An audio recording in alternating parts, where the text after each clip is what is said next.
오늘 이제 2강 대세 관련된 거를 이제 할 건데요.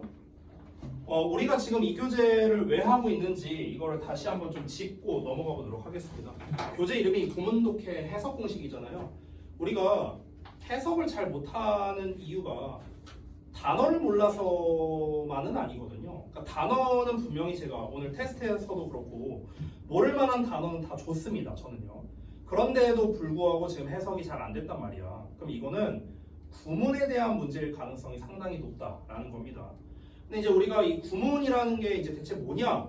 쉽게 말하면 영어는 자리마다 해석이 정해져 있기 때문에 요 자리에서는 은는이가, 요 자리에서는 뭐뭐다, 요 자리에서는 을을, 요 자리에서는 어떠어떠한 상태, 이런 식으로 해석이 다 정해져 있기 때문에 이 자리만 우리가 구별할 수 있다면은 그 단어를 대입해서 해석하면 되거든요. 그래서 예를 들어서 여러분이 프라이머리 이런 단어가 나왔다 쳐볼게. 근데 이런 단어를 니네가 알 리가 없잖아요. 너네를 무시해서 하는 말이 아니라 대학교에서 나온 단어거든요. 이게 고등학교에서도 안 나온 단어예요. 어려운 단어야. 프라이머리. 근데 이런 단어 모르잖아. 근데 뭔진 모르겠지만 일단 얘가 주어 자리에 있어. 일단은. 그럼 일단 impregnability는 은는이가 붙이면 되잖아요. 그렇죠? 그러니까 제가 중요시 여기는 거는 이 단어를 얼마나 잘 해석했느냐를 보는 게 아니에요. 지금 우리가 단어 공부하는 게 아닙니다.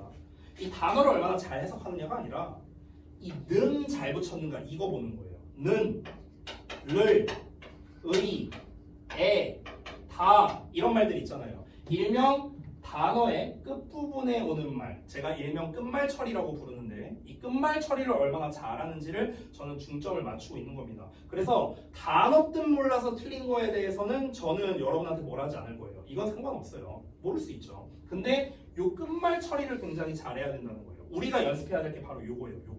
됐어? 이것만 되면은요 여러분의 독해력이 최소 반배 이상 증가합니다. 50% 증가한다는 거예요. 이것만 제대로 할 줄 알아. 됐어요? 그래서 우리는 계속해서 연습하고자 하는 게 바로 요 끝말을 어떤 식으로 처리해야 되는가를 중점적으로 연습을 할 것이다. 더 그러면 근원적으로 가서 우리가 왜 이딴 짓거리를 해야 되는데, 왜 이런 기본 해석 연습을 해야 되는데, 이유는 단순합니다. 못하니까요. 우리가 못하고 있으니까. 그럼 이걸 못하면 무슨 문제가 벌어지는데, 이번에 여러분 내신 대비를 해보셔서 알겠지만 여러분 각자 나름대로 열심히 내신 공부를 했지만 결과는 다 달라요. 지금 세 분의 결과는 다 다르고요. 심지어 제가 전교 1등이랑 전교 꼴등을 데리고 해도 저는 똑같이 수업을 하지만 결과는 다를 겁니다. 그럼 여기서 벌어지는 차이는 뭐냐면요. 물론 두뇌나 머리에 차이가 있겠지만 여러분이 내용 파악 정도는 그래도 다 됐을 거란 말이야. 외부 지문이나 이런 거. 이번 시험 범위에 대해서. 그런데도 불구하고 여러분이 문제를 틀렸다는 건요. 보기 해석이 안 돼서 틀렸을 가능성이 일단 높고요. 보기가 뭔 말인지 모르는 거야. 내용은 알아. 근데 보기가 뭔 말인지 몰라. 이래서 틀렸을 수도 있고 아니면은 단순히 학습량이 부족해서 내가 공부를 덜해서 문제를 틀렸을 수도 있고요. 아니면 단어를 다 아는데도 불구하고 틀렸을 수도 있고요. 여러 가지 이유가 있습니다. 여러 가지 이유가. 자, 그런데 우리가 일단 그 많은 문제들을 그 산적해 있는 많은 문제들을 한 번에 우리가 해결할 수 없잖아요. 그렇잖아. 하나씩 해결을 해야 됩니다. 하나씩. 수학으로 비유하자면 우리는 지금 인수정리와 조립제법 그 다음에 복소수 이런 것들을 아마 배울 텐데 지금 나는 I라는 녀석의 개념조차도 잘 몰라. I는커녕 나는 9구단도 잘 안 돼. 9, 8에 72 이것도 몰라. 이것도 안 되는 상황이야. 그러니까 나는 더하기, 빼기, 곱하기, 나누기도 모르고 방정식과 함수라는 거에 대한 개념도 몰라. 근데 나는 I를 풀어야 되고요. 3차 이상의 방정식을 풀어야 되고 조립제법을 해야 돼요. 이게 되겠냐고요? 당연히 안 되겠죠. 그럼 우리는 어떻게 해야 됩니까? 일단 가장 필수적인 놈부터 먼저 클리어를 해야 됩니다. 그럼 가장 필수적인 놈이 누굴까요? 다 9구단이죠. 일단 더하기, 빼기, 곱하기, 나누기부터 해야 될 거예요. 일단 이게 돼야 이제 방정식이냐 함수니 뭔가를 할 거 아닙니까? 그렇죠? 그러니까 이런 상황입니다. 비유하자면요. 즉 우리는요 지금 많은 문제들이 있어요. 지금 모두에게 다 있는데 이거를 한 방에 해결할 수가 없으니까 하나씩 해결하자는 거예요. 하나씩. 그 중에 가장 시급하게 여러분이 해결해야 되는 영역이 바로 구문 독해이다라는 겁니다. 그래서 한 문장 한 문장 올바르고 정확하게 해석하는 방법을 제가 좀 중점적으로 알려드리려고 하고요. 그래서 이 교재를 가지고 여러분이 학습을 하실 때는요, 좀 꼼꼼하게 해석한다라는 마인드로 하셨으면 좋겠습니다. 알겠죠? 자, 그러면은 2강의 대을 한번 가보도록 하겠습니다. 자, 종류가 겁나 많죠. 그렇죠? 이게 다 대시입니다.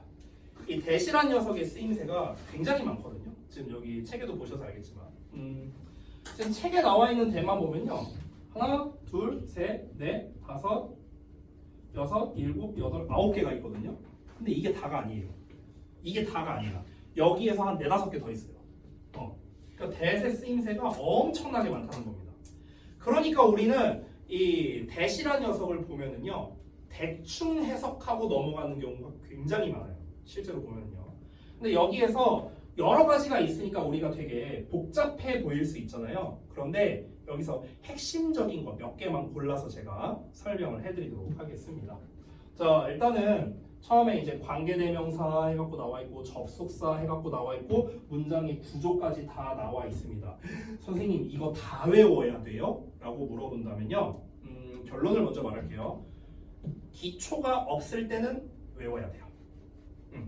기초가 없을 때는 외워야 됩니다. 그래서 여러분은 전원다 이거를 다 외워야 됩니다. 다음 시간에 제가 테스트 볼 거예요. 미리 말할게요. 이거 통과하기 전까지 못 갑니다. 이거 하나라도 안 빼고 다 맞기 전까지는 못 갑니다. 클리닉 시간에 볼 거예요. 내가 또 이렇게 말해놓고 제가 또 기억력이 안 좋아서 까먹을 수 있거든요. 써놓을게요. 이름도 써야 돼요? 네, 전부 다. 그냥 이 표 다 외워야 된다 생각하면 돼요. 됐어? 그래서 5월 14일 수요일날 클리닉 시간에 2강의 대표라고 제가 할게요. 표. 이거 테스트 볼 겁니다. 그래서 전체 다 맞아야 귀가 가능합니다. 알겠죠? 그래서 내가 테스트지를 무지하게 많이 뽑아놓을 거예요. 넉넉하게 한 10세트 정도 뽑아놓을 겁니다. 그래서 이거를 꼭 외워야 여러분이 가실 수 있습니다. 자, 기초가 없을 때는요, 일단 외워야 돼요. 근데 여러분이 이제 기초가 점점 쌓이잖아요. 그러면 안 외워도 됩니다. 안 외워도 돼요. 자연스럽게 익혀집니다. 선생님 이거 학창시절에 외운 적 있으세요? 없어요. 전 이런 거 외운 적 없습니다. 근데 여기에 써놓은 요 내용들이 있죠. 그리고 오른쪽에 써놓은 요 해석 공식이 있죠. 이거는 다 제 머릿속에서 나온 거예요. 아니 외운 적도 없는데 이걸 어떻게 쓸 수 있으신 겁니까? 라고 물어본다면 일단 저는요, 이해를 했어요. 얘네를 전부 다 이해를 하니까 자연스럽게 체득이 된 겁니다. 자연스럽게. 근데 여러분은 아직 이해 단계가 온 것도 아니고 그렇다고 해서 암기가 된 것도 아닙니다. 그렇기 때문에 물론 이해를 시켜드리기 위한 노력은 하겠지만 문제는 뭐냐면 여러분의 커다란 문제가 뭐냐면요. 그러니까 너네를 말하는 게 아니야. 학생들 말하는 거예요. 학생들의 대부분의 문제가 뭐냐면 제가 학습 단계를 예전에도 얘기한 적이 있는데 이해, 암기, 체화거든요. 학습의 단계는요. 반복을 통한 암기를 하고 그 다음에 체화가 되는 건데요. 대부분의 학생들은요. 이해가 되면은 공부가 끝인 줄 알아요. 이게 문제예요. 내가 수업 시간에 열심히 설명을 해. 막 지문에 대해서 설명을 해. 이해됐냐? 이 얘기 정말 많이 물어봤거든요. 다 이해됐대. 다 끄덕끄덕해. 그러면 100점 나와야죠. 100점 안 나왔잖아. 세 분 다. 왜? 이해가 끝이 아니거든요. 이해가 끝이 아니에요. 이해를 했으면 외워야 됩니다. 암기를 해야 돼요. 암기를 엄청나게 수도 없이 많이 하다 보면 체화가 되거든요. 됐어요? 여러분, friend가 무슨 뜻이에요? 친구. 너네가 치매가 오지 않는 이상 friend가 친구라는 거를 까먹는 날이 올까요? 까먹을까 봐요. 절대 안 까먹겠죠. 얘네가 80살이 됐어. 내가 오랜만에 길 가다 도원이를 만났어. 도원아 아직 살아있었구나. 안 죽었네? 이러면서 friend가 뭔 뜻이야? 친구요. 친구를 까먹겠냐고, friend를. 안 까먹잖아. 왜? 이건 체화가 된 거예요. 니네 입장에서. 잠깐만, friend가 뭐였지? 이러고 있지 않을 거라고. 그냥 바로 나오잖아요. 왜? 너무나도 너네한테 익숙하고 쉬운 단어니까요. 그쵸? 그게 바로 체화입니다. 체화. 까먹고 싶어도 못 까먹는 게 체화예요. 예전에 우리 나영석 PD님이 채널 15인가 그 저기 유튜브를 제가 이제 봤는데 그 소녀시대를 찾아간 그런 유튜브가 있었어요. 그래서 이제 소녀시대 멤버들이 이렇게 쫙 나왔는데 근데 이제 그 나영석 PD님이 이렇게 물어본 거야. 이제 그 뭐 랜덤 플레이 댄스라고 해야 되나? 일종의 막 그런 거를 이제 한 거 같은데 거기에서 그 소녀시대가 2006인가 2007년에 데뷔했거든요. 걔네가 얘네 태어나기 전이에요. 근데 그때 이제 이 소녀시대 데뷔곡이 다시 만난 세계라는 노래인데 그 촬영 현장 기준으로 그 다시 만난 세계를 이제 춤을 춰야 되는데 그게 이제 데뷔한 지 이제 벌써 15년이 넘었으니까 소녀시대가 야 15년 전에 했던 건데 이거 기억하겠냐 이러는 거야. 근데 그거를 전원이 다 기억해서 다 춤을 추더라고요. 10년으로밖에 안 췄는데. 그게 가능한 이유가 뭐냐면은 그 소녀시대가 실제로 데뷔하기 전에 그 다시 만난 세계의 춤만 8개월을 췄대요. 8개월 연습했대. 맨날 월화수목금토일 잠도 줄이면서 하루에 7, 8시간을 계속 똑같은 춤을 8개월을 춘 거야. 까먹겠냐 이거를? 절대 안 까먹는 거야. 그래서 사람들이 이렇게 표현하더라고요. 몸이 기억한다. 이렇게 표현을 하는 거죠. 몸이 기억한다. 머리는 까먹은 것 같지만 노래가 흘러나오니까 막 사랑해 널 막 이러면서 막 춤이 그냥 자연스럽게 나오는 거야. 이게 몸이 기억하는 거거든요. 됐어? 그게 체화의 단계예요. 그래서 체화는요 수많은 반복 끝에 이루어지는 거고 이게 돼야 학습이 됐다라고 표현할 수 있는 겁니다. 학습이 됐다. 됐어? 자, 그래서 제가 여러분께 말씀드립니다. 여기에 있는 거 체화하려면 굉장히 오래 걸리거든요. 근데 일단 여러분이 이해해서 끝나지 요 단계로 잘 안 가거든요. 그러니까 이거를 제가 먼저 시키겠다는 거예요. 제 의도는요. 그러니까 일단 암기로서 먼저 시작을 하고 여러분이 암기를 하다 보면은 암기를 많이 하다 보면요 진짜 놀랍게도 깨달음의 순간이 옵니다. 깨달음의 순간이 뭐냐? 계속 내가 외우고 하다 보면은 아니 근데 잠깐 봐봐 이게 결국에는 이거 아닌가? 그럼 이거랑 이거는 똑같은 거 아닌가? 그럼 굳이 이거는 힘들게 외울 필요가 없겠네? 하는 순간이 와요. 진짜로 그 순간이 와. 그러면 이제 조금씩 체화의 단계로 가면서 이해도 자연스럽게 따라오게 되는 거예요. 정말로 저를 믿으세요. 그렇기 때문에 일단 외워보세요. 알겠죠? 자, 근데 무작정 외워라 하면은 너네가 잘 와닿지 않을 테니까 제가 이 댓에 대한 전체적인 설명은 다 해드리겠습니다. 자, 가볼게요. 이 댓이라는 녀석. 이 댓이라는 녀석을 제가 항상 설명할 때 하는 이 재미난 이야기가 있습니다. 대학교 때 얘기거든요. 근데 이 얘기를 제가 너무 많이 해갖고 여러분한테 했는지 안 했는지 기억이 안 나는데 그냥 들었다면 그냥 2번 듣는 셈 치고 다시 한번 말씀드릴게요. 대학교 1학년 때 제가 그 교양 수업에 영문법 수업이 있었는데요. 그 영문법 교수님이 대성애자였거든요. 내가 얘기한 적 있냐? 없어요? 대성애자였어. 대성애자. 무슨 말이냐면 이제 문법을 배웠는데 분명 오늘 배운 문법은 투부정사였거든. 근데 끝에 수업이 끝날 때는 언제나 대수로 끝나요. 그러니까 기승전 대시야. 이것도 결국에 이렇게 대수로 바꿀 수 있지 않냐 이러면서 끝났거든요. 항상 수업이. 그러니까 이 사람은 대만능론자였어요. 영어에서는 웬만하면 그냥 대 쓰면 다 된다. 이런 식으로 이제 얘기를 하곤 했습니다. 자, 어쨌든 이제 우리가 대성애자라고 이제 불렀는데요. 여러분 대학교에서 시험 어떻게 나오는지 모르잖아요. 그렇죠? 저도 당연히 몰랐죠. 첫 시험을 볼 때. 근데 이제 첫 시험이 그러니까 대학교 1학년 때 1학년 1학기 중간고사 첫 시험이 영문법이었어요. 긴장되잖아.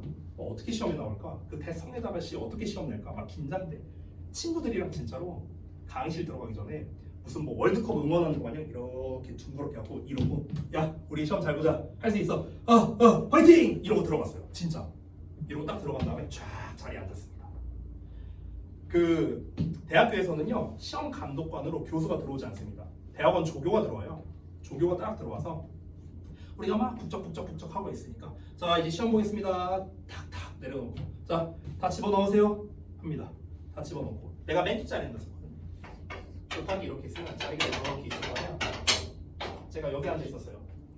맨 뒤에 앉아 있는데 앞 사람부터 이제 시험지 받아서 넘기세요 딱 이렇게 했어. 다 우리 과 애들이잖아. 앞에 애들이 시험지를 받았어. 이렇게 시험지를 받은 다음에 이제 넘기면서 보잖아요. 첫면을 보잖아. 보통 그 대학교 시험은요 일단은 객관식 시험이 없습니다. 참고로 말하면 다 서술형인데요. 한 문제에 한 페이지예요. 그래서 그걸 다 서술하는 거예요. 이게 대학교 시험입니다. 참고로 말하면. 근데 이제 첫 페이지 문제를 딱 봤잖아 애들이. 봤는데 맨 앞에 앉아 있는 애들이 이러는 거야. 또 넘겼어. 두 번째 앉은 애들이 이래. 그래서 내가 왜 뭐야 왜? 나 맨 뒷자리니까 궁금하잖아. 왜 뭔데? 심지어 욕하는 애도 있었어. 뭐야 씨. 욕하는 애도 있었어요. 그래서 이제 조교가 조용 막 이러고 있어. 왜 시험 어떻게 나왔는데 왜 어떻게 나왔는데 막 이렇게 받아갖고 이제 맨 마지막에 이제 시험지가 옵니다. 이제 받았어. 받고 난 다음에 너무 궁금하니까 첫 문제를 봤어. 첫 문제를 딱 보고 내가 이랬습니다. 제가 딱 첫 시험지를 딱 봤고요. 딱 이렇게 받고 이랬어요. 제 반응도 똑같았거든요. 그 1번 문제가 지금 몇 년 전이야? 17년 전인데요. 내가 아직도 너무 생생히 기억나거든요. 그 1번 문제를 제가 여기다 써드릴게요. 얘는 안 써도 돼요. 1번 문제.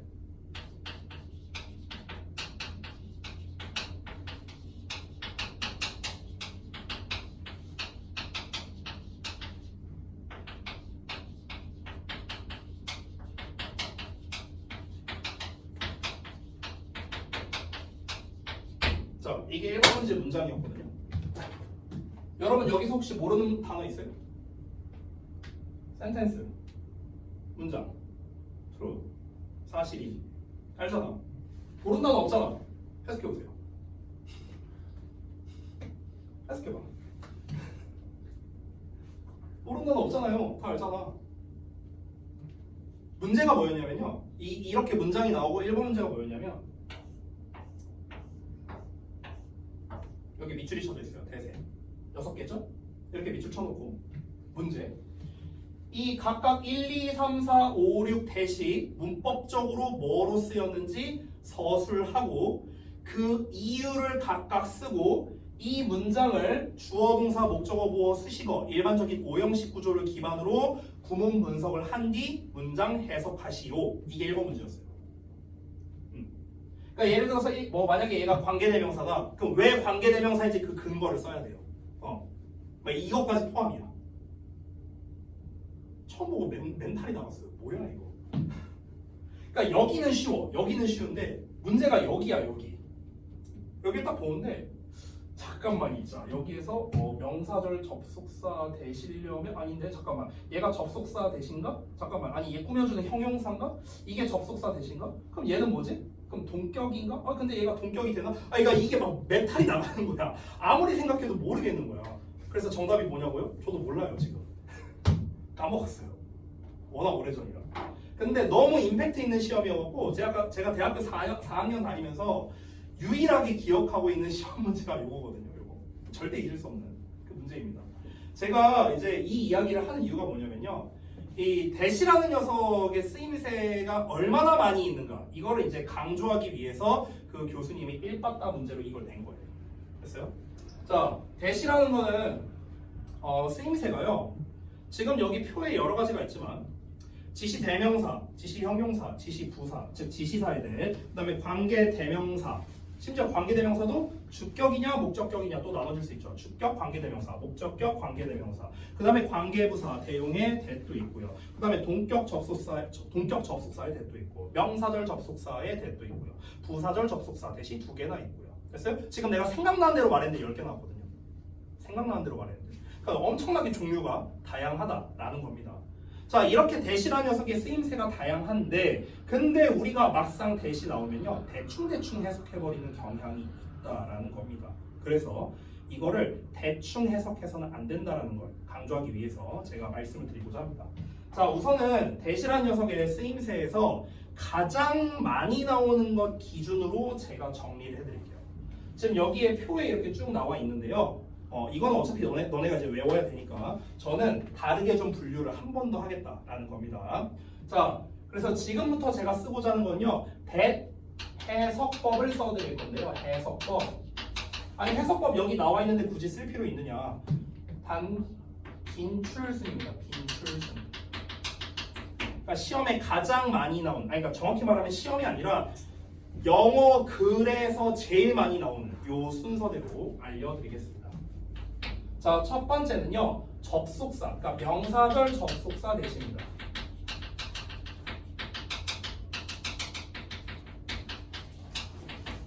명사절 접속사 대. 자, 일단 명사절 접속사 대시 해석을 어떻게 하는지 해석법을 알려드릴게요. 3개 나와 있는데 뭐뭐라는 것, 뭐뭐라는 사실 이렇게 해석합니다. 일단 이렇게 해석해요. 뭐뭐라는 것, 뭐뭐라는 사실. 자, 이 명사절 접속사 대시 뭔지를 알아야 될 거 아니에요. 그래서 뭔지 좀 알려줄게요. 자, 일단 명사절이라는 말이 나왔네. 도원아, 절이 뭐야?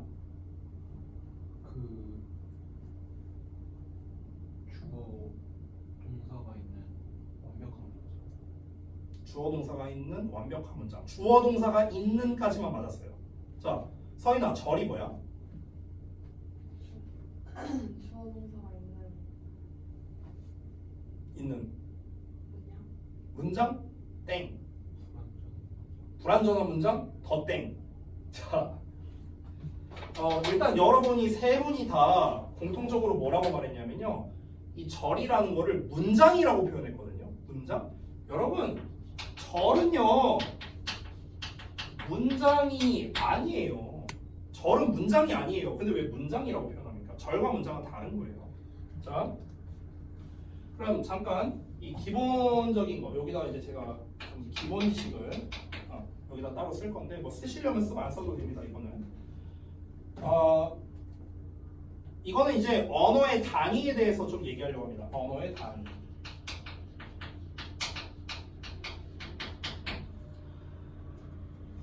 자, 좀 이해를 돕기 위해서 한글과 영어를 나눠서 설명드릴게요. 한글.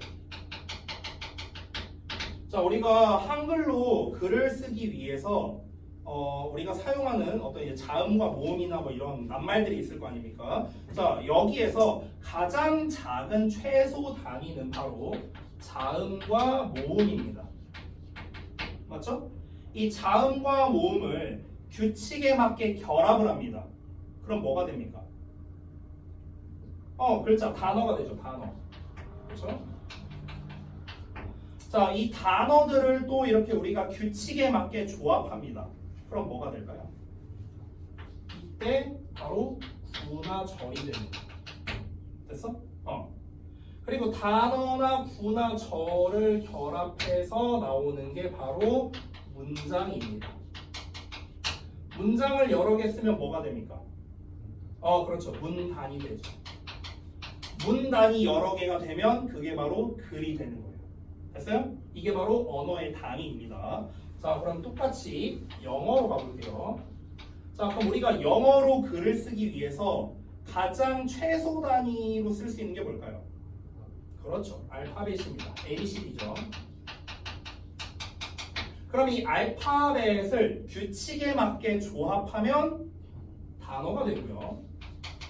이 단어를 또 규칙에 맞게 조합하면 역시나 구나 절이 되고요.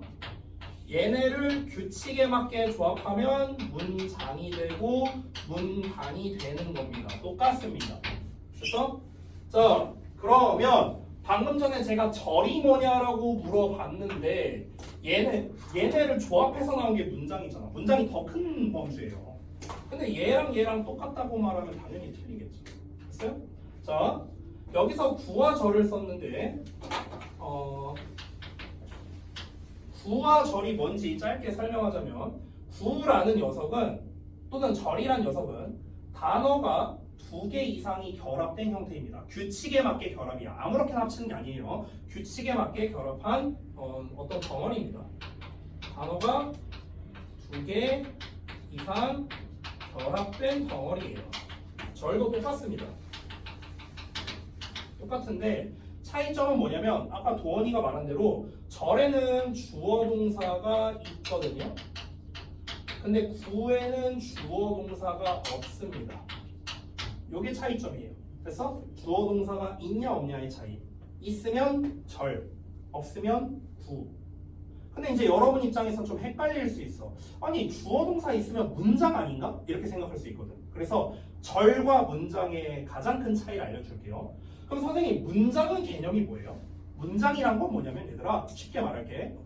마침표, 느낌표, 물음표로 끝나는 것. 이게 문장이야. 됐어? 마침표, 물음표, 느낌표로 끝나. 이게 문장입니다. 문장. 자, 그럼 잘 봐봐. 예를 들어서 내가 이렇게 문장을 써볼게. 뭐 안 써도 돼요 이거. 이렇게 쓸게요. I had dinner란 문장이 하나 있고 내가 저녁을 먹었다. I had dinner. I watched TV라고 써볼게요. 잘 봐. 이 각각은 몇 문장이에요? 문장이 몇 개씩 있어요? 한 개씩 있습니다. 왜? 마침표가 하나잖아요. 한 문장이야. 한 문장. 한 문장. 둘 다. 근데 여기에는 절이 한 개 있습니다. 절이 한 개인 한 문장이고요. 여기는 주어 동사가 두 개가 있습니다. 여긴 주어가 생략된 거죠. 겹치니까. 그럼 얘는 뭡니까? 절이 두 개인 한 문장인 거예요. 차이를 알겠어요? 차이를 알겠어? 문장이 더 큰 개념이라고. 더 큰 개념. 알겠죠? 절이 두 개 있어. 하나의 문장에. 됐어? 그래서 여러분이 잘 이해해야 되는 것 중 하나가 뭐냐면 한 문장에는 동사를 하나만 쓸 수 있다. 틀린 말이에요. 한 문장이잖아. 한 문장. 동사 두 개 썼잖아. 됐어? 잘못된 말입니다. 자, 이거를 올바르게 고치면 이렇게 됩니다. 한 문장에는 최소 하나의 동사가 있어야 한다. 이게 올바른 말이에요. 다시. 하나의 문장에는 반드시 최소 한 개의 동사가 있어야 된다. 동사가 없어. 그럼 문장이라 부르지 않습니다. 우리가. 동사가 있어야만 문장이라고 부를 수 있는 거예요. 그렇죠? 그러면 하나의 문장에 동사가 하나 있어야 된다? 이게 아니고요. 하나의 절에는 동사가 하나 있어야 된다. 이 말인 겁니다. 하나의 절에. 여기에는 동사가 하나 있어야 된다. 하나의 절에는 동사가 하나 있어야 된다. 이게 정확한 말입니다. 됐죠? 자, 이건 절에 대한 설명을 좀 한 겁니다. 기본기 설명한 거예요. 그럼 다시 돌아갈게. 명사절 접속사래. 그럼 질문을 바꿔봅시다. 절이라고 나왔으니까 다시 한번 뭐라? 주어 동사가 있는 덩어리야. 그럼 일단 우리가 한번 생각을 해보자. 뭔지 모르겠지만 절이란 이름이 있어. 그러면 주어와 동사가 있겠죠 일단. 그렇죠? 자, 이게 절이야. 근데 명사절이래. 명사절이 무슨 말일까? 명사를 꾸미는 절. 명사를 꾸미는 절. 빵점. 명사절이 뭘까? 서인아, 명사절이 뭘까요?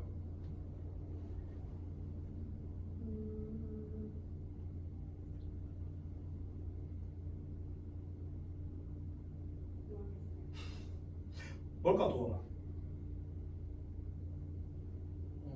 명사.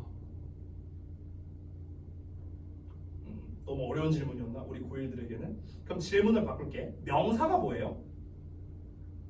고유의 이름. 이름. 이름이야. 이름. 이름. 어떤 개념. 이런 게 이제 명사죠. 얘 이름은 마우스. 마우스가 뭐야? 명사. 얘 이름은 볼펜. 펜이죠. 펜. 그래서 명사. 됐어? 예를 들어서 또 뭐라고 할까? 지난주 금요일 날에 이제 우리 준섭이가 결석을 했을 때 이 로이 쌤이 느낀 감정 뭐였을까? 하나? 분노라고 해볼까요? 그럼 분노라는 것도 뭡니까? 명사. 됐어? 이름이야. 이름. 분노 아니에요. 걱정하지 마세요. 자, 그럼 봐봐. 이런 게 명사인데 내가 하나 알려주면 이렇게 사자로 끝나는 말 있죠. 명사, 동사, 형용사, 부사 이렇게 사자로 끝나는 말들 있지. 사자로 끝나는 말은 얘들아 전부 다 단어예요. 단어야. 단어. 이거라고 이거. 됐어? 단어예요. 단어. 됐어? 사자로 끝나는 건 다 단어입니다. 명사, 동사, 형용사, 부사, 전치사, 접속사, 간판사 다 단어입니다. 됐어요? 자, 그런데 내가 어떤 하나의 단어가 명사인데 단어 말고 덩어리가 명사가 될 수도 있어요. 명사 역할 덩어리가. 됐어? 근데 다시 한번 말하지만 사자로 끝나면 내가 단어라고 했잖아. 근데 이건 단어가 아니잖아. 그렇잖아. 여기 안을 살펴보니까 주어 동사가 들어있는 덩어리야. 그럼 이미 두 단어 이상이 결합됐네. 두 개 이상이 결합됐네. 됐어? 자, 그럼 우리가 구 또는 절이라고 불러야 돼. 근데 여기에 주어 동사가 들어있으니까 우리가 뭐라 불러? 뭐라고 불러? 주어 동사가 있으니까 뭐라고 불러? 절이라고 불러. 절. 됐어? 절이라고 부르는데 그럼 일단 요 녀석의 이름이 절이야. 절. 절인데 이 덩어리가 명사 역할을 하는 거야. 명사 역할. 그래서 우리가 그거를 명사절이라고 부르는 겁니다. 명사를 꾸며주는 게 아니고요. 명사를 꾸며주는 건 형용사죠. 됐어? 자, 그래서 명사절이란 무엇이냐면요. 다시 한번 주어와 동사가 나온 어떤 덩어리야. 덩어리. 덩어리인데 이 덩어리가 명사 역할을 하는 거예요. 이게 명사절이에요. 됐어? 그러면 나머지도 똑같겠죠? 덩어리가 형용사 역할해. 주어 동사 있는 덩어리가 형용사 역할해. 그럼 뭐라 부르겠어? 형용사절. 자, 질문. 주어 동사가 없는 덩어리가 부사의 역할을 해. 뭐라고 부를까?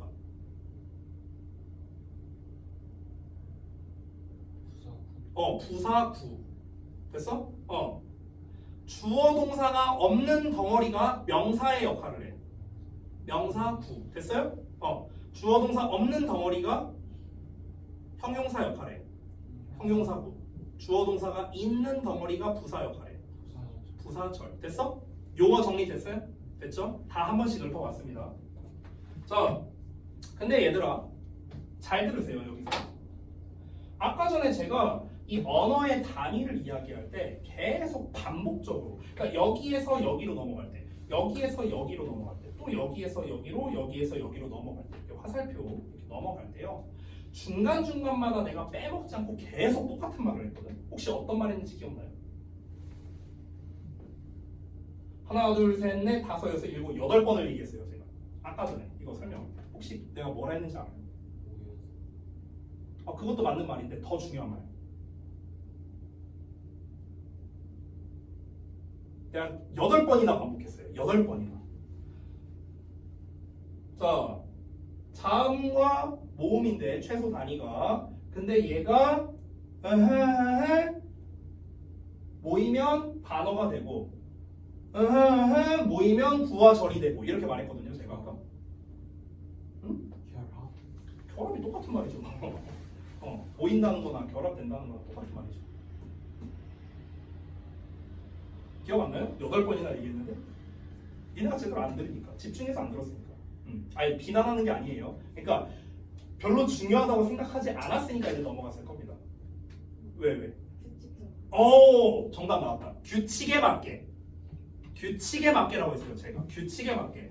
자, 알파벳을 규칙에 맞게 합치면 단어가 되고, 단어를 또 규칙에 맞게 조합하면 구와 절이 되고, 규칙에 맞게라는 말을 했거든요. 규칙에 맞게. 자, 이 말이 왜 중요하냐면요, 아무렇게나 합치면 단어가 아니에요. 자, 내가 만약에 준섭이 이름을 쓴다고 쳐봅시다. 그럼 우리가 준섭이라는 이름을 쓰려면, 준을 쓰려면요, 일단 자음을 먼저 쓰고 그 다음에 모음을 쓰고 그 다음에 자음을 써야 됩니다. 이게 규칙이에요. 순서가 있죠. 그렇죠? 근데 내가 모음을 먼저 쓰고 자음을 쓰고 그 다음에 자음을 썼습니다. 이걸 준이라고 읽을 수 있어요? 못 읽잖아. 왜? 규칙이 없으니까. 규칙이 없으니까 우리가 못 읽는 거예요. 됐어요? 그래서 언어의 기본은 뭐냐면 규칙에 맞게 조합한다가 굉장히 중요한 겁니다.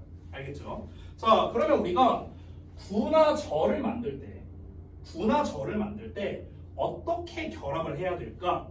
이 결합을 하는 어떤 규칙이 있을 거 아니에요. 그렇죠? 그 규칙이 뭐냐면요, 얘네를 만들 때 같이 어울리는 단어가 있습니다. 더 쉽게 말하면 구를 만들 때는요, 구를 만들기 위한 재료가 있고요, 절을 만들 때는 절을 만들기 위한 재료가 있습니다. 재료가 있어요. 재료가.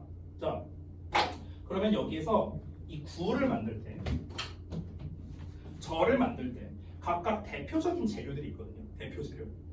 그러니까 재료가 여러 가지가 있는데 대표적인 재료 딱 한 개만 말하겠습니다. 구를 만들 때 대표적인 재료 혹시 뭔지 아세요? 잘 모르겠어요? 바로 전치사입니다. 전치사. 이게 바로 구를 만드는 가장 대표적인 재료고요. 절을 만들 때 가장 대표적 재료가 있어요. 뭔지 아세요? 그게 바로 접속사입니다. 이 두 가지가 대표 재료예요. 대표 재료. 됐어요? 자, 그러면 대표 재료라고 했지 얘네만 있는 건 아닙니다. 재료는 더 많이 있는데요. 뭐 말 나온 김에 제가 재료를 다 말해줄게요. 구를 만드는 재료는요. 전치사 그리고 준동사입니다. 부정사, 동명사, 분사. 이게 다 구예요. 구. 절은 3개 있습니다. 접속사, 의문사, 관계사입니다. 이 세 가지가 절을 만들기 위한 재료입니다. 그러니까 얘네 없이는 구와 절을 만들 수 없습니다. 됐죠? 자, 그럼 다시 돌아가서 볼게요. 덩어리가 있는데 주어 동사가 들어있어. 그럼 일단 절이에요. 이름이. 됐어? 그런데 이 덩어리가 명사 역할을 해요. 명사 역할. 선생님, 명사 역할이 뭐예요? 명사 역할이 뭐냐면요. 명사 역할이 뭐냐면 문장에서 주어, 목적어, 보어, 자리에 쓰이는 걸 말하는 거예요. 자, 영어는 자리가 중요한 언어라고 했죠. 어디다가 쓰느냐에 따라 해석이 달라집니다. 그래서 이 명사라는 녀석은 문장에서 주목보 역할을 하는데 그 주목보 자리에 쓸 수 있는 놈이 바로 명사예요. 명사. 이게 명사가 하는 역할이야. 주어 자리에 오면은 뭐뭐는, 목적어 자리에 오면은 뭐뭐를, 보어 자리에 오면 뭐뭐한 상태. 됐어요? 이렇게 해석이 됩니다. 자, 그런데 다시 한번 절을 만들려면 얘네만 있으면 안 되고 뭔가 재료가 있어야 된다. 뭔가 여기에다 써야 된다고. 됐어? 근데 여기다가 보통 많이 쓰는 게 뭐라? 접속사라고. 접속사. 가장 대표적인 재료라고. 됐어요? 그래서 이 자리에다 우리가 뭘 쓰냐면요. 바로 대시라는 놈을 이렇게 쓸 수가 있습니다. 됐어? 그럼 이때 대시 바로 뭐냐면 정체가 접속사예요. 접속사. 됐어? 접속사라 부르는 놈인데 근데 이 접속사 대시 잘 봐봐. 접속사 대시라고 써놨죠 여기다가? 접속사 대시 무슨 역할을 하고 있어요? 주어 동사와 결합이 됐죠. 이렇게 결합이 돼서 무슨 역할을 합니까? 명사 역할을 한다고. 그래서 우리가 뭐라고 부르느냐? 명사절을 만드는 접속사 대, 일명 줄여서 명사절 접속사 대 이렇게 말하는 겁니다. 자, 지금까지 용어 설명한 거예요. 용어 설명. 명사절 접속사 대. 됐어? 자, 그럼 대를 어떻게 해석한다? 뭐뭐라는 거, 뭐뭐라는 사실 이렇게 해석하는 거야. 됐어? 그럼 얘들아 구조를 잘 봐봐. 구조. 영어는 구조. 자리가 중요하니까. 여기까지 혹시 이해되니? 진짜 기초적인 거 설명하는 거야. 진짜 기초적인 거. 잘 봐봐. 이 덩어리가 어느 자리에 온다고? 덩어리가? 주목보 자리에 온다고 했죠. 주목보 자리. 그럼 만약에 주어 자리에 온다고 쳐보자. 그럼 주어 자리가 문장 맨 앞에 오겠죠. 뭐 이런 식으로 나왔어. 이 덩어리가 뭐라고? 주어라고. 그럼 이 덩어리 뒤에 뭐가 올까? 동사 와야죠. 됐어? 이렇게 오겠죠? 그럼 잘 보세요. 잘 보세요. 해석을 어떻게 하면 될까? 주어는 은는이가고 동사는 뭐뭐다. 이건 알잖아요. 그렇죠? 그럼 이 부분만 일단 해석해 볼까? 얘가 주어가 동사 한다예요. 여기만 해석하면. 근데 대사를 어떻게 해석해요? 라는 것. 라는 사실이야. 그럼 주어가 동사 한다는 것이야. 됐어? 근데 이 덩어리가 주어네요. 그럼 주어니까 또 은는이가 붙여야겠죠. 주어가 동사 한다는 것은 이렇게 되는 거야. 할 줄 알겠어? 별거 없지. 별거 없어. 주어가 동사 한다는 것은 이렇게 되는 거야. 보여? 왜 이렇게 해석되는지 보여? 이거 알면 돼. 내가 이번 구문독해 해석 공식에서 강조한 게 뭐였습니까? 이거 가, 한다, 는, 것은, 은 끝말 처리였잖아. 끝말 처리. 끝말이 왜 이렇게 되는지를 니네가 알아야 돼. 됐어? 그거 알려준 거야 지금. 보이죠? 보이죠? 자, 그럼 하나만 더 해볼게. 하나만 더. 여기 지울게. 그럼 만약에 덩어리가 목적어 자리에 온다고 쳐보자. 목적어 자리에. 그러면 대, 주어 동사 어쩌고가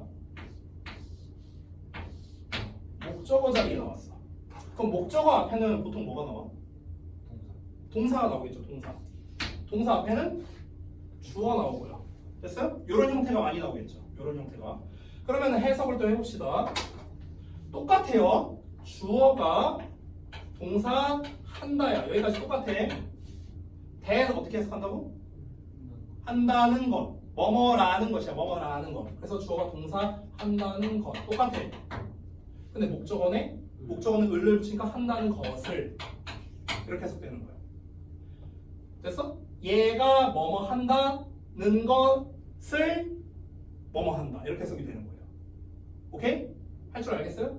근데 이걸 우리가 조금 더 부드럽게 약간 의역한 버전이 뭐냐면 주어가 동사 한다고 이렇게 약간 의역이 된 거야. 주어가 동사 한다고. 그러니까 목적어 자리에 올 때 보통 이렇게 해석이 많이 돼요.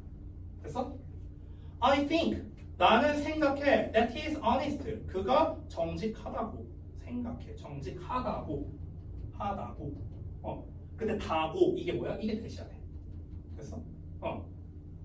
자, 그래서 지금 보시면은 접속사의 대시 3개가 나왔는데 표에 전부 다 해석이 어떻게 되냐? 뭐뭐라는 것, 는 것, 뭐뭐라는 것, 뭐뭐라는 사실, 뭐뭐라는 것 해석이 다 똑같죠. 다 이거예요. 다 이거. 뭐뭐라는 것, 뭐뭐라는 사실. 됐니? 자, 이게 절의 기초예요. 이게 절의 기초. 할만하죠? 할 수 있죠. 그렇죠?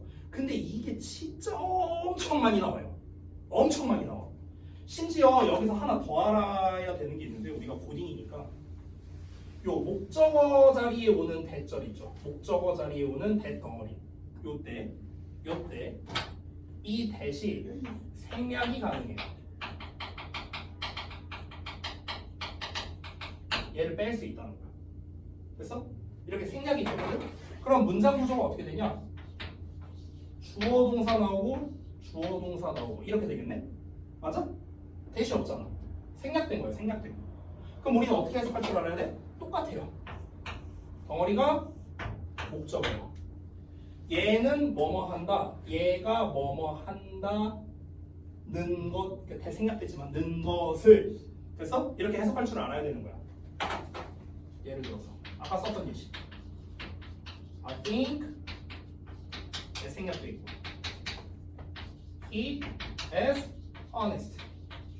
이렇게 나는 생각해 그가 뭐뭐이다 정직하다 내 거로 즉 똑같이 그렸어 위에 거랑 덩어리가 목적어야 해석 어떻게 했어? 나는 생각한다 그가 정직하다는 것을 됐어?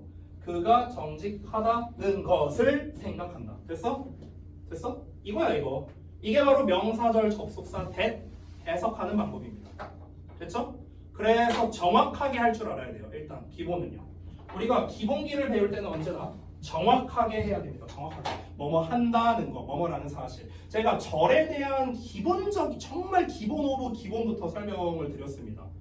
이거를 여러분이 알고 그럼 이제 여러분이 절이 등장할 때마다 이 절 구별만 잘하면 사실 껌이거든요. 그 다음부터 해석은요. 그래서 일단 첫 번째 가장 많이 쓰이는 명사절 접속사 that부터 한 겁니다. 제가 딱 오늘 2개만 설명할 거예요. 2개만. 나머지는 니네가 외운 걸로 그냥 하시면 되겠고요. 저는 딱 2개만 설명할 겁니다. 두 번째는 뭐 설명할 거냐면요. 너네가 너무나도 싫어하는 관계대명사일 거야. 관계대명사. 근데 껌이야 관계대명사. 해석하기 겁나 쉬워요. 그래서 관계대명사까지 설명드리고 바로 이제 문장 독해 한번 해볼 겁니다. 알겠죠? 자, 시간 좀 지났으니까 잠깐 쉬었다가 이어서 보겠습니다.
잘 주셨죠?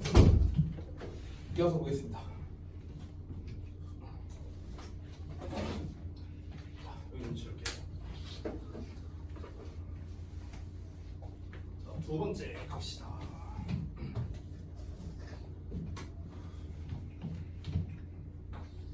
자, 두 번째는요. 관계 대명사 대시입니다. 관계 대명사 대. 자, 이 관계 대명사에 대해서는 사실 여러분이 이미 수많은 학습을 해왔었어요. 중학교 때도 많이 배웠고요. 일단 이 관계 대명사가 뭔지가 좀 중요한데요. 일단 이 개념을 좀 먼저 좀 설명드릴게요. 이 관계라는 말이 있고 대명사라는 말이 있잖아요. 관계라는 말이 뭐냐면요, 관련성이 있다는 뜻이거든요. 관계성이 있다. 관계성이 있는 것을 대신하는 명사다라는 뜻이거든요. 일단 직역을 하자면 관계성이 있다는 게 무슨 말일까? 이렇게 볼 수 있는데, 일단 이 이름에 이제 대명사라는 녀석이 있기 때문에 어떤 녀석을 대신해서 하는 말이에요. 얘 자체가, 대신한 놈 자체가. 근데 이 관계 대명사는 기본적으로 부연 설명할 때 사용하는 놈이라고 씁니다. 부연 설명 할 때 사용한다. 근데 뭘 부연 설명하는 거냐면요, 앞에 잘 봐봐. 얘가 대명사라 했잖아. 대명사가 뭐야? 뭐를 대신하는데? 아니죠. 명사를. 됐어? 그러니까 대명사란 명사를 대신하는 거거든요. 즉 앞에 어떤 명사가 나와. 일단은 앞에 어떤 명사가 나오는데, 근데 여기에다가 that을 딱 쓰는 거야. 이 that은 관계대명사야. 관계대명사. 그러면 여기에 있는 that은요, 이 앞에 있는 명사와 어떤 관련성이 있어요. 관련성이 있다는 뜻이야. 관계라는 말을 썼으니까 관련성이 있고 얘를 대신하는 명사다라는 거예요. 그래서 얘가 블라블라블라 이렇게 나오면요, 그러면은 앞에 있는 명사가 이러이러하다라고 부연 설명해 주는 겁니다. 요 내용이 앞에 있는 명사를 부연 설명하는 거예요. 됐어? 일단 기본은 이런데, 근데 우리가 이제 이 관계대명사가 워낙에 많이 쓰이니까 이제 용어를 좀 정립했습니다. 앞에 이제 명사가 언제나 나오거든요. 명사를 말하고 그 다음에 그걸 부연 설명하는 게 관계대명사라 했잖아. 그래서 이 앞에 나오는 명사가 앞에 나오네. 관계대명사보다 먼저 나오네. 그러니까 관계대명사보다 먼저 나오는 말이라고 우리가 이름을 지어주자라고 해서 이 이름을 선행사라고 부르는 겁니다. 먼저 행하는 말 이런 뜻이에요. 먼저 행하는 말. 얘보다 먼저 왔잖아. 그래서 선행사라고 부릅니다. 자, 그럼 가장 중요한 그래서 관계대명사를 해석을 어떻게 하는데? 라는 거거든요. 자, 해석하는 방식은 두 가지가 있는데요. 어떤 걸로 해석해도 상관없습니다. 상관없어요. 자, 첫 번째 해석 방법은 뭐냐면요, 뭐뭐 하는으로 해석하는 겁니다. 하는, 이렇게 니은자 같은 끝나 이렇게 해석하는 방식이 있고요. 두 번째는요, 그래서 뭐뭐는 또는 그래서 뭐뭐를 이런 식으로 해석할 수도 있습니다. 둘 중에 하나로 하면 돼요. 둘 중에 하나로. 자, 근데 이렇게만 보면은 너네가 잘 와닿지 않을 수 있기 때문에 제가 하나 예시를 들어주도록 하겠습니다. 선생님이 예를 들어서 이렇게 한번 말해볼게요. Here is my friend. 이렇게 말을 했어. 내가 예를 들어서 내 친구를 데려왔어. 내 친구를 데려와서 너네한테 소개해주는 거야. Here is my friend. 여기 내 친구야. 선생님 친구거든? 근데 내 친구라는 거 외에 여러분이 이 친구에 대해 아는 게 뭐가 있는데요? 전혀 없잖아요. 그렇죠? 그래서 내가 설명을 해줘야 됩니다. 이 친구가 누구냐면은 누구냐면은 이렇게 말하는 거야. 그래서 우리가 관계대명사를 who라고 쓰는 거예요. 됐어? 또는 that으로도 쓸 수 있어. that이 원래 뜻이 뭐야? 저거잖아, 저거. 그래서 저 자식이 뭐냐면 이렇게 얘기하는 거야. 됐어? Here's my friend. 여기 내 친구인데 that. 이 자식이 누구냐면, 저 자식이 누구냐면 that is rich. 돈 많은 친구야. 이런 얘기하는 거야. 됐어? 그럼 잘 봐봐. 여기에서 대시라는 거는 얘를 대신하는 거죠. My friend야, my friend. 됐어? 대신하는 거야, 대신하는 거. 근데 my friend라는 녀석이 지금 여기서 이미 주어로 쓰이고 있거든요. 맞죠? 여기 뒤에 동사 나와 있고. 내 친구잖아, 내 친구. 대신 my friend야, my friend. 됐어? 이미 주어가 나왔잖아. 그러니까 뒤에는 주어를 당연히 쓸 필요가 없는 겁니다. 동사만 이렇게 딱 나오는 거야. 됐어? 그럼 해석하는 방식이 두 가지가 있다고 했죠? 두 가지를 다 보여줄게요. 자, 보세요. 자, 첫 번째 해석은 어떻게 하는 거냐면 이 관계대명사가 있는 덩어리가 얘를 꾸며주는 식으로 해석할 수 있습니다. 그래서 뭐뭐 하는으로 해석하는 방식이 있어요. Here's my friend. 여기 내 친구인데 부자이다가 아니라 부자인 이렇게 니은자 받침 끝나게 부자인 내 친구야. 됐어? 부자인 내 친구야. 이렇게 해석할 수도 있고요. 두 번째는 그래서 뭐뭐하다. 뭐 또는 그리고 뭐뭐하다. 이렇게 해석해도 돼요. 아 여기 내 친구인데 그리고 내 친구가 그리고 그 녀석이 부자야. 이렇게 말할 수도 있는 거. 됐어요? 어느 쪽으로 해석해도 상관없습니다. 됐어? 어느 쪽으로 해석해도 상관없는데요. 선생님 우리 이 해석법 두 개를 다 알고 있어야 되나요? 네, 두 개 다 알고 있어야 돼요. 왜 그러냐면 제가 딱 나눠서 말씀드릴게요. 영작할 때는 요 해석을 알아야 됩니다. 영작할 때. 근데 독해할 때는 요 해석이 편해요. 독해할 때는. 그러니까 해석할 때는 요 해석이 편하고요. 영작할 때는 요 해석을 알아야 우리가 영작할 수 있어요. 선생님 그러면 헷갈리는데 저 하나만 외우면 안 돼요? 굳이 하나만 외울 거라면요. 얘를 외우는 게 좀 더 낫습니다. 뭐뭐 하는. 됐어? 왜냐면 영작과 독해에서 이건 둘 다 써먹을 수 있는데 근데 영작을 할 때 우리가 요 해석만 할 줄 알면요. 영작을 못 하거든요. 됐어? 그래서 사실은 둘 다 알고 있는 게 가장 좋긴 하지만 정 하나만 외우고 싶다면은 요 뜻으로 기억을 해주시면 되겠습니다. 됐어? 자, 그럼 잘 봐요. 여기 표에서 관계대명사가 있는데 공통점이 전부 다 뭡니까? 앞에 명사가 나온다는 거예요. 그렇죠? 왜? 얘를 부연 설명해야 되거든. 그래서 뒤에 대시 나옵니다. 똑같죠? 대시 나왔어. 됐어?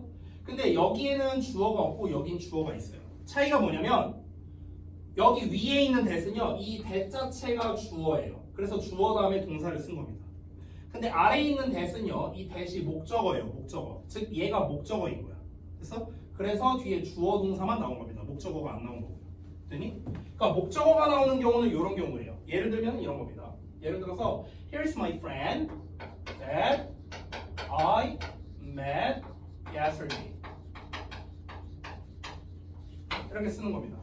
졸지 마라. 자, 그러면은 여기 내 친구인데 그 내 친구를 목적어니까 을을 붙인 거야. 그 내 친구를 내가 어제 만났어. 이렇게 해석해도 되고요. 아니면 이 덩어리가 얘를 꾸며줘서 여기 있는 내 친구인데 내가 어제 만났던 내 친구야. 어제 만났던 이웃자 마찬 됐어? 이렇게 해석해도 됩니다. 됐니? 자, 어느 쪽으로 해석해도 상관없어요. 하지만 하나만 외울 거라면 왼쪽 버전으로 외워라. 하나만 외울 거라면. 사실은 두 가지 버전이 다 좋다. 그렇죠? 그래서 해석을 보시면 뭐뭐 하는 명사, 뭐뭐 하는 니은자 받침 보이죠? 아래도 주어가 뭐뭐 하는 명사, 니은자 받침 보이죠? 이렇게 니은자 받침으로 해석이 된다는 겁니다. 됐어요? 명사를 꾸며주기 때문에 니은자 받침으로 해석되는 거예요. 명사를 꾸며주기 때문에. 그래서 형용사절의 역할을 합니다. 형용사절. 됐어? 형용사절. 아까 명사절 대 했었잖아. 명사절 대. 이번에는 형용사절이에요. 왜? 구조를 다시 보여주면은 잘 봐. 앞에 명사가 나오는데 관계 대명사가 나와요. 그럼 뒤에 이제 뭐 동사가 나오든 주어 동사가 나오든 이렇게 됩니다. 그러면 여기에 뭐가 만들어지냐면 덩어리가 만들어져. 아까 얘랑 똑같아. 얘랑 똑같아. 자, 요 녀석의 이름은 절입니다. 왜? 주어, 동사 있고. 선생님 위에는 주어가 없는데요? 여기 있잖아. 얘가 주어예요. 됐어? 주어, 동사. 절이죠, 절. 주어, 동사 있으니까. 근데 덩어리가 뭘 하는 거냐면 명사 꾸며주거든. 명사 꾸며주는 게 누구예요? 형용사. 근데 형용사, 아까도 말했지만 형용사, 사자로 끝나면 단어라고 했잖아. 근데 단어가 아니라 절이잖아, 지금. 그래서 형용사 절의 역할을 한다. 이렇게 정리할 수 있는 겁니다. 팁을 하나 주자면 형용사절의 역할을 할 수 있는 건 관계사밖에 없습니다. 관계대명사, 관계부사 이거밖에 없어요. 이거 외에는 형용사절의 역할을 할 수 있는 녀석이 없습니다. 됐죠? 딱 요 두 개만 할게요. 두 개. 나머지는 니네가 보고 그냥 암기하셔도 됩니다. 근데 이 두 개만큼은 내가 따로 설명해드린 이유가 뭐냐면 너무 많이 나오는 녀석들이라 그렇습니다. 자, 그러면 여러분이 실제로 해석한 거를 제가 이제 한번 직접 보여드릴 거고 오늘 숙제도 마찬가지인데 오늘 숙제에 어떻게 나갈 거냐면 그 2강 있죠, 2강. 여기 2강에 있는 거, 요 내용들. 이거는 전부 다 니네가 숙제로 이미 했던 녀석들입니다. 근데 처음에 했던 해석이라 개판일 거예요, 완전히. 그러니까 제가 오늘 해석을 쫙 해드릴 테니까 어떻게 하시냐면요. 여러분이 쓴 해석을 가리고 안 본 상태에서 아래 빈 공간이 많잖아요. 셀프 피드백에다 써도 돼요. 여기다 쓰든 여기다 쓰든 어쨌든 해석을 다시 써오는 겁니다. 알겠죠? 이게 숙제예요. 도원이랑 그 준섭이 같은 경우에는 1, 2강이 안 되어 있기 때문에 그 1, 2강을 다 해오셔야 되고요. 그리고 서인이는 1강이 다 되어 있기 때문에 2강만 해오시면 됩니다. 이해하셨죠? 자, 보겠습니다. 제가 말한 거는 두 번 해석 말한 거예요. 두 번 해석. 두 번 해석은 안 했잖아요. 1, 2강. 첫 번째만 했잖아. 그 얘기 한 거야. 이해했지?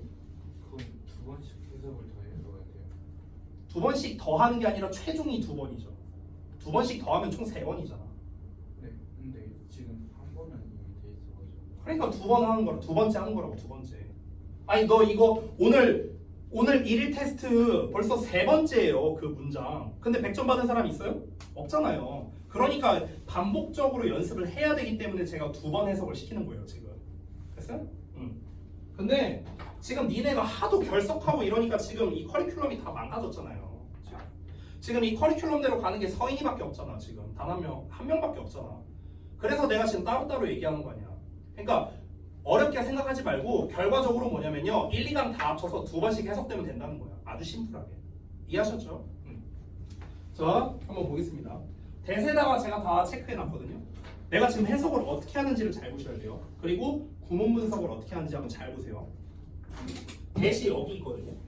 그러면은 여기를 내가 묶을 거예요. 이렇게 네모가로. 내가 내신 대비할 때도 이런 거 되게 많이 했었거든. 그렇죠? 근데 이제는 여러분이 이해가 될 거예요. 이 네모가로가 뭐냐면 목적어야, 목적어. 앞에 있는 more people이 주어고 are realizing이 동사거든. 됐어? 이런 구조란 말이야. 그러면 여기에서의 that은 무슨 역할을 하는 걸까?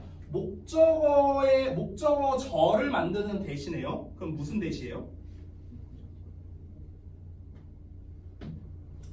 자, 다시 처음부터 합시다. 다시 처음부터. 자, 다 지울게요. 다시 처음부터 합니다. 자, 얘들아, 목적어의 역할을 하는 품사는 뭐죠? 명사예요, 명사. 그럼 이 덩어리는 무슨 절? 명사절이잖아요. 명사절이라고, 명사절. 아까 명사절을 만드는 놈이 누구라고 했었죠? 명사절을 만드는 대시 어떤 놈이었죠? 자, 다시 봐봐. 아이 그냥 봐봐. 앞에 봐봐. 자, 아까 제가 처음에 1번에다가 뭐 썼냐면요. 명사절, 접속사, that을 설명했습니다. 지금 두 번째 설명하는 거예요. 잘 봐. that이라는 녀석이 나오고 뒤에 주어 동사 나옵니다. 앞에 주어 동사 나오고요. 그래서 이 덩어리가 만들어졌습니다. 이 덩어리가 뭐라고? 목적어라고요. 지금 앞에 패턴이랑 비교해봐요.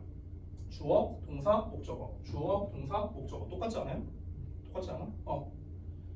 이때 that을 어떻게 해석하더라? 뭐뭐라는 것 또는 뭐뭐라는 사실. 됐어? 이때 that이 뭐라고요?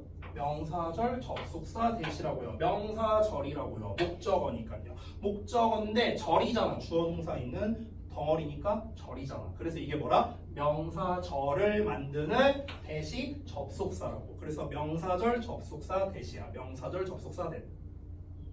왔어? 또 설명해야 돼? 괜찮아요? 다시 봐봐. 그럼 주어 동사가 뒤에 나와야 되거든? 나오는지 보자. 주어 동사 순으로 찾는 게 아니라 동사 주어 순으로 찾는 거거든, 얘들아. 왜냐면 그게 100배 더 쉬워요. 동사 먼저 찾아봐. can bring out이야. 얘가 동사야. 그럼 동사 앞에 나온 게 주어거든. 그래서 얘가 자연스럽게 주어가 되는 거야. 됐어? 이렇게 찾는 게 훨씬 편합니다. 자, 그럼 지금 문장 구조 보이시죠? 주어, 동사, 목적어, 주어, 동사. 주어, 동사, 목적어 나오고 주어, 동사. 됐어? 이렇게 했습니다. 뒤에 어쩌고저쩌고 나와 있어. 이거 잠깐 빼고 할게. 이거 잠깐 빼고 여기까지만 해석해볼게요. 여기까지만. 됐어? 자, 여기서 모를 만한 단어 있을 수 있으니까 단어 알려줄게요. bring out. 드러내다요. 드러내다. 자, 단어 뜻 알려줬어. 자, 그럼 해석해보자. 내가 한 단어씩 짚을 테니까 니네가 한번 해석해봐. 자, more people. 틀렸어. 정확하게. 뭐야, more. many가 아니에요. many가 많은 사람들이죠. more. 더 많은 사람들. 됐어? 대충 하지 말라니까 했어. 더 많은 사람들은 주어니까.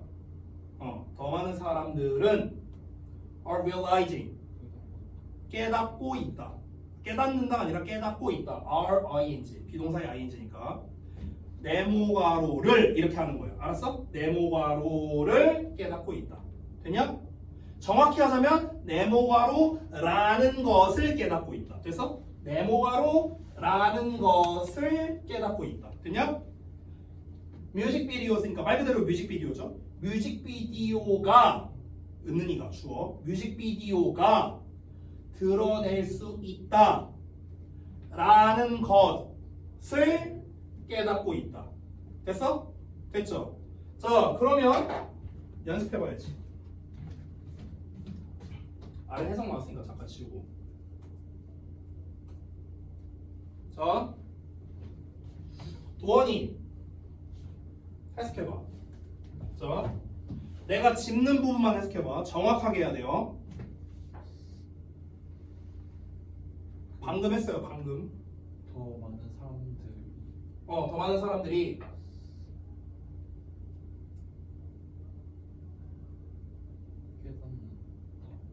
깨닫는다. 틀렸어요. 자, 서인이부터 할게요. 다시. 자, 서인이. More people. 더 많은 사람들이 are realizing. 깨닫고 있다. that. 뭐뭐 한다는 것을 뮤직비디오가 can bring out. 그럼 여기까지 다 합쳐서 해석해봐. 다 합쳐서. 더 많은 사람들이 뮤직비디오가 드러낼 수 있다는 것을 깨닫고 그렇지. 완벽했어요. 그렇게 하는 거야. 됐어? 자, 여기까지 하면은 이제 반 이상 끝났어요. 이제 나머지 처리하면 돼요. 나머지. 이 뒤에 오는 the color of the singers and their songs는요. 여기서 다 목적어예요. 목적어 다. 그럼 어떻게 해석하면 돼? 목적어니까 어떻게 해석해? 원래부터 해석하면 되겠죠. 그렇죠? 드러낼 수 있다. 뭘 드러낼 수 있어? 색깔을. 5분은 보통 의로 해석하죠. 의. 이렇게 됐어? 어떤 색깔? 가수들과 그들의 노래들의 색깔을 드러낼 수 있다 라는 걸 깨닫고 있다. 됐어요? 해석 다 했습니다. 자, 준섭이 한번 해보자. 그러면은 다시 짚은 대로. 자, 하나씩 해봐. 더 많은 사람들은 깨닫고 있다. 뭐뭐라는 것을 뮤직비디오가 드러낼 수 있다는 것. 드러낼 수 있다는 것을. 오케이. 색깔. 색깔 이러면 안 되지. 목적어라니까. 색깔을 정확하게 하라니까. 가수와 그들의 노래의 됐어요? 색깔 이러지 말라니까. 그건 초딩식이야. 초딩. 우리 고딩이에요. 됐어요? 자, 그래서 지금 접속사 that 해석한 거 한번 보여준 겁니다. 그래서 지금 해석이 어떻게 됐냐? 여기에서 포인트는 뭐냐면 더 많은 사람들이 됐어? 뮤직비디오가 가수와 그들 노래의 색깔을 드러낼 수 있다는 것을 깨닫고 있다. 보여? 끝말들? 끝말들 보여? 이게 중요하다고. 됐어? 아니 컬러가 색깔이란 거 누가 몰라요. 중요한 거 뭐야? 색깔을 이게 중요한 거라고 이게. 됐어요? 이 끝말들 보이죠? 끝말들. 이, 가, 됐어? 의, 을, 다는 것을 다. 됐어? 이게 중요한 거라고. 이걸 못하면 우리가 영어를 해석할 수 없는 거예요. 이걸 모르면. 됐어? 자, 하나만 하나만 더 해보자. 23번. 자, 여기서도 해석하는 법 보여드릴게요. 잘 봐요. 항상 동사 먼저 찾는 거예요. 우리가 구문 독해할 때는. 문장이 길잖아, 이렇게. 길잖아. 동사부터 찾아볼게. is야, is. 여기가 동사야. would rather be ruined 이렇게 나와 있어요. 여기가 동사예요. 나머지는 동사 없습니다. 됐어? 자, 미리 말하면 saved도 동사긴 하거든요. 일단 여기까지 체크할게요. 이렇게. 자, 동사가 3개 나오려면요. 연결고리가 2개 필요합니다. 됐어? 하나, 2개. 그래서 그 연결고리가 대시 있고요. then이 있습니다. 이렇게 2개가 연결해 주는 거야. 여기까지 왔어?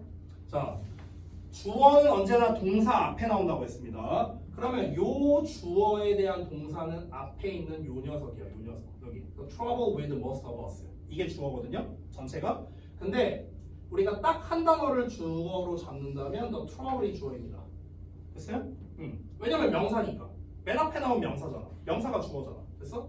중간에 낀 거죠, 얘는요. 이건 우리 오래전부터 배웠던 겁니다. 주어 동사 멀리 떨어져 있으면 뭐라? 중간에 있는 놈이 수식한다. 여러 번 얘기했던 거죠, 제가. 됐어? 자, 그 다음에 대시 나왔네. 얘들아 봐봐. 대시 나왔으니까 일단 뭐 생각해야 돼? 아, 절이구나. 이거부터 생각하는 거예요. 절. 이게 절이야, 절. 이 덩어리가. 됐어요? 여기 동사니까 앞에 위 주어 나왔고요.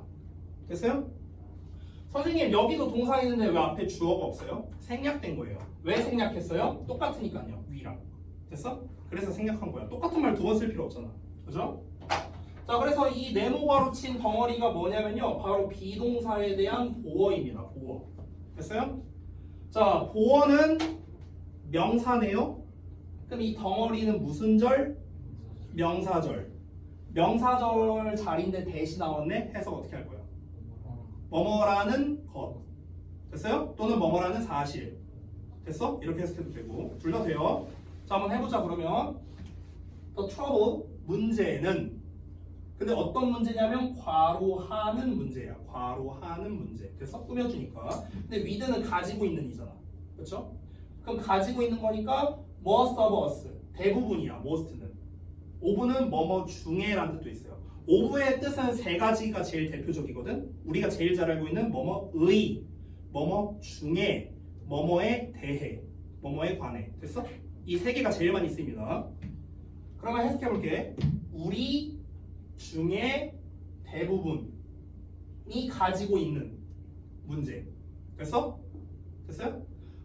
우리 중 대부분이 가지고 있는 문제는 주어니까 은는이가 붙인 거야. 문제는 이다.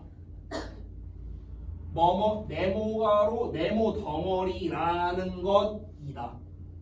우리 대부분이 가지고 있는 문제는 이 덩어리라는 것이야. 이런 말이에요. 됐어요? 자, 덩어리가 뭔데?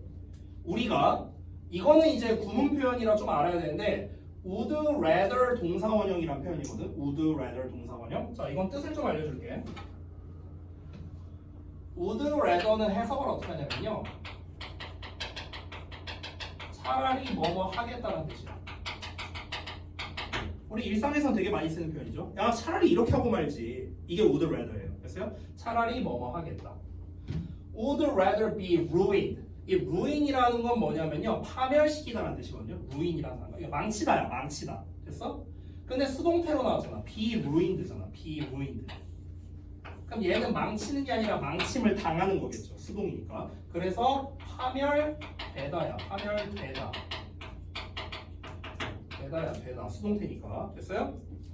praise는 칭찬이죠? saved는 뭐랑 짝이냐면 앞에 있는 ruined와 짝이야. ruined. 됐어? 그럼 saved 앞에는 뭐가 생략돼 있을까? 똑같은 말이 생략돼 있을 테니까 뭐가 생략돼 있겠어? be. 더 정확하게 하자면 we would rather be. 이게 다 생략된 거예요. 됐어? 똑같은 말 2번 쓰기 싫으니까. 그럼 여기서는 save는요 구하다라는 뜻이거든. 구하다, 구출하다, 구제하다. 근데 saved 앞에 be가 생략됐으니까 구제되는 거예요. 구제받다야. 구제받다. 구제받다. 받다로 해석해야 돼요. 앞에 be가 생략됐으니까. by criticism. criticism은 비난이라는 뜻이거든. 비난 됐어요? 자, 그럼 이거에 맞춰서 한번 해석해 볼게요. 일단 너무 기니까 여기까지만 해석해 보겠습니다. be ruined까지만 해석해 볼게. 잘 보세요.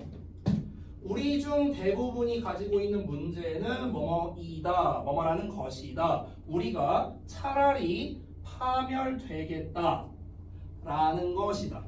우리가 차라리 파멸되겠다는 것이다. 됐어? 여기까지 됐어요? 우리가 차라리 파멸되겠다는 것이다. 됐죠? 자, by는 뭐뭐에 의해, 칭찬에 의해, then 뭐뭐보다, 구제받기보다, 비난에 의해. 됐어? 다시 볼게요. 우리 대부분에게 있는 문제는 뭐냐면 비난을 통해 구제를 받느니 차라리 칭찬에 의해서 파멸되겠다는 것이다. 이렇게 되는 거예요. 됐어요? 이게 뭔 내용일까?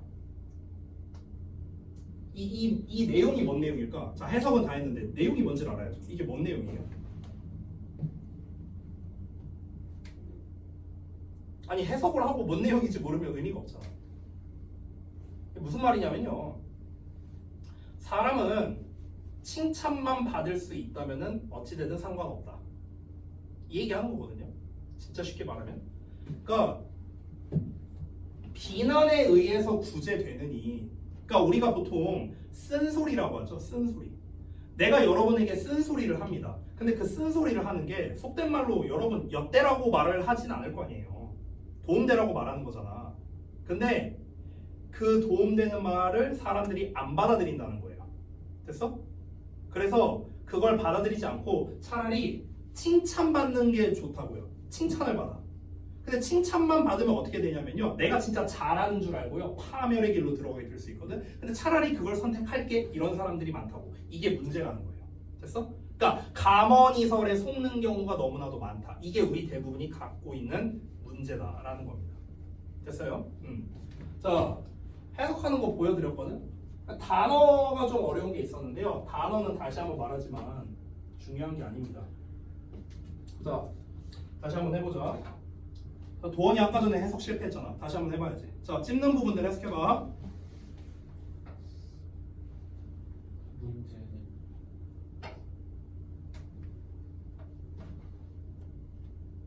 아, 이즈 해석에서 막힌 거예요? 이즈. 뭐라고? 못 들었어. 뭐뭐라는 거. 뭐뭐라는 것이라고? 이즈가? 아, 그럼 she's pretty가 그녀는 예쁜 것이라는 것? 이렇게 해석하는 거야? is요, is. 비동사.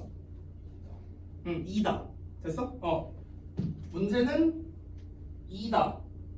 that. 뭐뭐라는 뭐뭐라는 것. 됐어? we.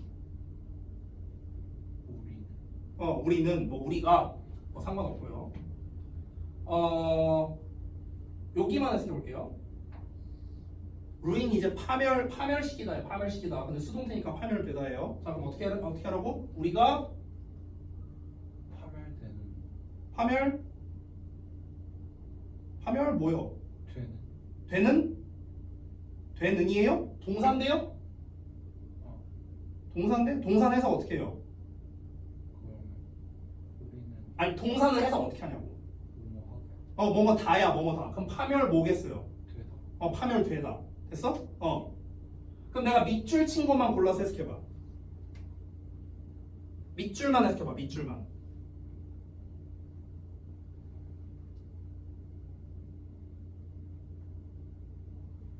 해석이 안 돼요? 그 문제는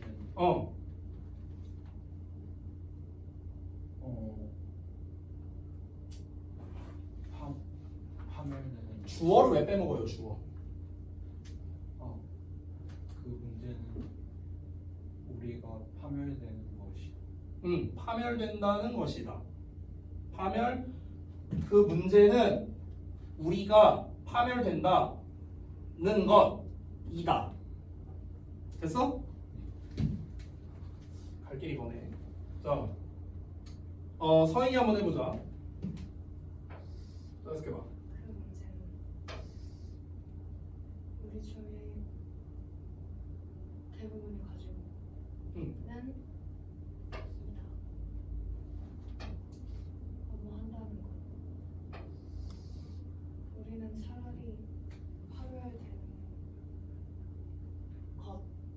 파멸된 것? 된다는 파멸된다로 파멸된다까지만 해석하면 돼. 왜냐면 는 것은 대시 여기 있으니까. 얘까지 합쳐야 이제 우리가 차라리 파멸되겠다는 것 이렇게 합쳐서 됐어? 여기만 밑줄 쳤으니까 우리는 우리가 차라리 파멸되겠다 이렇게 해석하면 돼 그냥. 알았지? by praise. 칭찬에 의해. 대는 뭐뭐보다 또는 뭐뭐라기보다 이렇게 해석해도 돼. saved. 구제받는 끝말을 흐리지 마요. 끝말이 중요하다 했잖아. 끝말을 흐리면 어떻게 해? 구제만 말하면 어떻게 해? 구제받는 뭐? 똑바로. 구제받는 뭐라고? 구제받는다는 것보다 왜 이렇게 복잡하게 해석해? 그냥 구제받기보다. 됐어? 구제받기보다는 by criticism. 비난에 의해. 됐어요? 이렇게 하는 거예요. 이렇게. 자, 얘도 똑같습니다. 그러면 잘 봐요. 자, 우리 대부분에게 있는 문제는 우리가 비난을 통해라고 해석했어요. 이것도 똑같아요. 비난을 통해서도 되고요. 비난에 의해도 돼요. 똑같은 말이에요. 비난을 통해 구제받느니 차라리 칭찬에 의해 이런 것들 이런 게 다 이제 바이죠. 바이 됐어요? 이런 거 이게 다 바이예요. 파멸되고자 한다. 동사 는 것 대 이다 비동사 됐어? 끝말이 중요하다고요. 다시 한번 말하지만 끝말 기본 연습이 지금 계속해서 이루어져야 된다는 거예요. 지금 딱 두 문장밖에 안 했거든? 두 문장밖에 안 했는데 제가 지금 한 문씩 하다 보니까 좀 오래 걸렸죠. 지금 제가 여러분 교재에 이 대세 밑줄을 다 표시를 해놨어요. 다 표시를 해놨어. 그러면은 딴 건 몰라도 명사절 접속사 that과 관계대명사 that만큼은 여러분이 해석을 제대로 해야 된다라는 겁니다. 됐어요? 일단 그래서 이 구조를 먼저 외우라고 제가 말씀을 드린 거예요. 알겠죠? 자, 과제를 말씀드릴 건데 과제는 다시 한번 말합니다. 2강 전체입니다. 17쪽이었나? 17쪽까지 해석을 다시 한번 해보시는 겁니다. 알겠죠? 다시 한번 해보는데 이 대세 주의에서 해석을 해야 됩니다. 대세 주의에서. 그리고 단어 뜻 자체가 중요한 게 아니라 끝말을 어떻게 처리하느냐가 대단히 중요합니다. 우리 지금 계속 그 연습하는 거예요. 알았죠? 그래서 끝말을 어떻게 하느냐에 초점을 맞춰서 해석을 해오시기 바랍니다. 알겠죠? 꼼꼼하게 해야 돼요. 꼼꼼하게. 한 단어라도 대충 하면 안 됩니다. 아까 전에 제가 여러분이 more people 할 때 많은 사람들 이렇게 대충 하지 말라고 했잖아요. 더 많은 이라니까. 이걸 왜 빼먹어요? 더를. 됐어? 이런 거 빼먹지 말고요. 꼼꼼하게 해석을 할 줄 알아야 됩니다. 그래야 너네가 나중 가서 대강이라도 해석을 하는 거지. 그러니까 정석도 모르는데 어떻게 우리가 이 사파의 기술을 쓸 수가 있겠습니까? 그러니까 우선은 기본부터 차근차근히 하자라는 거예요. 일단 얘부터 외우고 시작하자고요. 알겠죠? 알겠죠? 자, 여기까지 하고 마치도록 하겠습니다. 숙제 꼼꼼하게 잘 해오시고요. 클리닉 때 테스트 볼 거니까 준비 잘 해오시기 바랍니다. 수고들 했습니다.